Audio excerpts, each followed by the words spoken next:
O governo do Estado é uma instituição completamente diferente.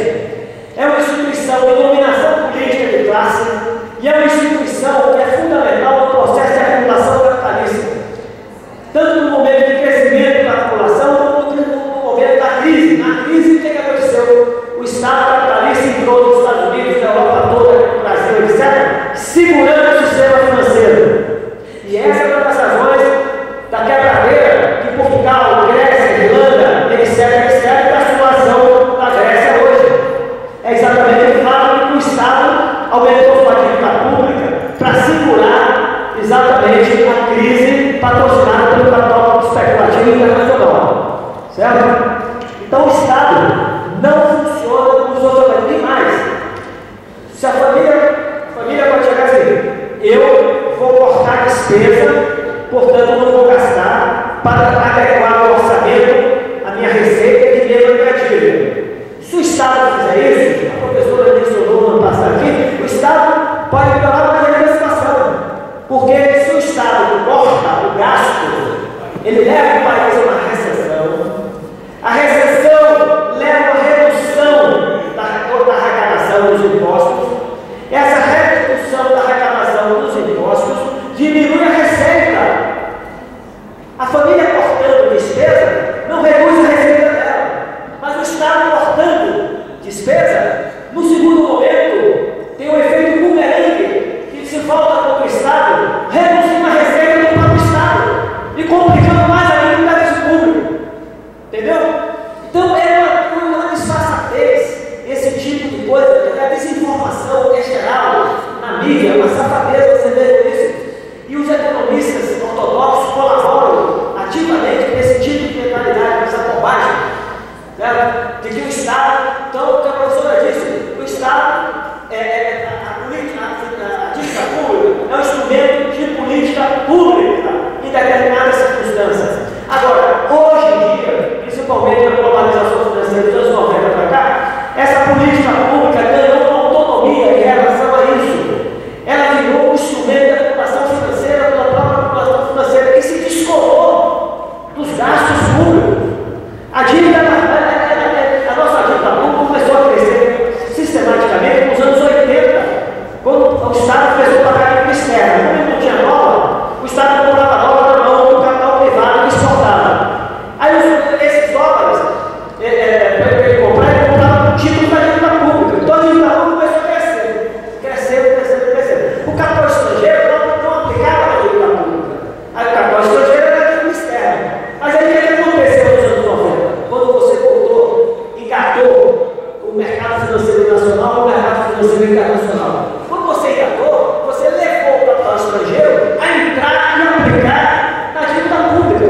Então, a dívida pública, na realidade, boa parte dela é dívida externa, está engatada na dívida externa, porque é uma remuneração do capital financeiro internacional que vai sair levando os dólares para fora do país.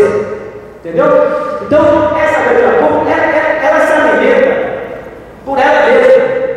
Por isso que é fundamental o controle de capitais. Porque você controlando capitais, você na entrada e na saída, você pode ter uma maior facilidade de fazer política macroeconômica e reduzir a taxa de juros e impedir essa sirena financeira de forma desvaiada, certo? Então essa é a questão, a dívida pública. Uma última palavra é o seguinte, eu não priorizo divergências da esquerda. A esquerda brasileira tem um histórico de se degradear e de privilegiar suas diferenças em relação ao inimigo fundamental, ao adversário fundamental. Certo? Eu acho que enquanto a esquerda brasileira não passar a priorizar a unidade, certo? A gente sabe que tem dificuldades para fazer essa unidade, tem diferenças, etc. Mas enquanto a esquerda brasileira não saber tratar essas diferenças e tentar enxergar quem é o inimigo fundamental, você terá muita dificuldade em mudar a relação de força desse país. Certo? Eu não acho legal o tempo todo você se referir às outras pessoas, às outras correntes políticas, como se fosse um inimigo. Certo? Eu fui fundador do PT em 1980.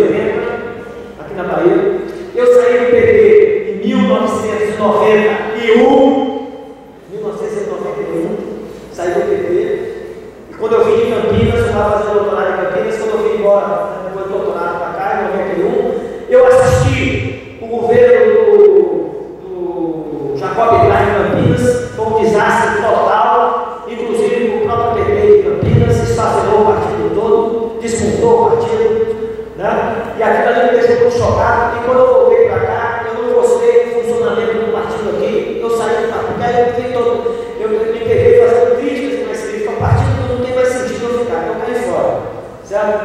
Não entrei mais em nenhum partido, certo? Não sou filiado em nenhum partido, nenhuma organização, etc.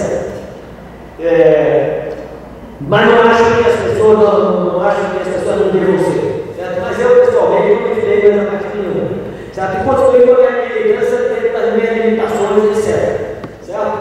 E tenha um cuidado enorme, certo? Exatamente você tentar buscar a unidade dessas forças de esquerda.